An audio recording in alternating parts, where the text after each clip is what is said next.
पिछले 7 रोज से करनाक गुप अंधेरे में है। बर्फबारी का ताजा सिलसिला भी शुरू हुआ है। साधना टाप बंद है।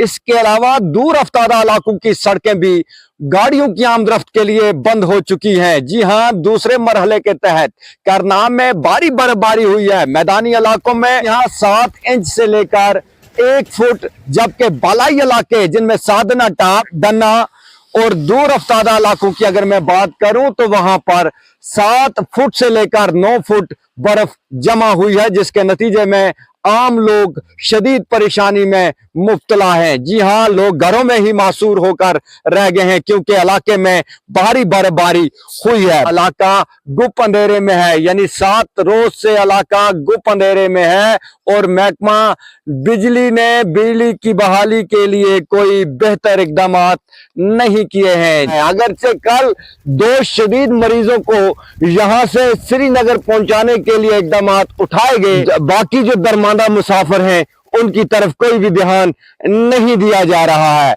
मैं आपको ये बताता चलूं कि लोग इंतजार में थे कि जनवरी और फरवरी यानी दिसंबर से फरवरी तक बर्फबारी होगी, लेकिन मौसम ने भी अपने मजाज बदले हैं और बर्फबारी का सिलसिला मार्च के महीने में शुरू हुआ है।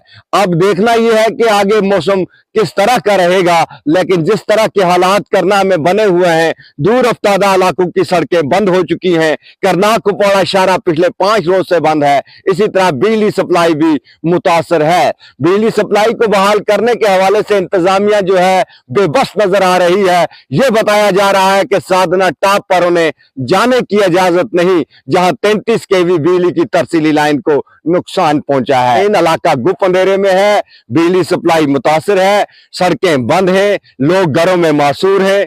तुलबा व तालिबात जिनके इम्तिहान चल रहे हैं वो भी अपनी तालीम नहीं पढ़ रहे हैं और इस बीच यही बताया जा रहा है कि इंतजामिया बर्फ की भारी मोटी तह के नीचे दब कर रह गई है।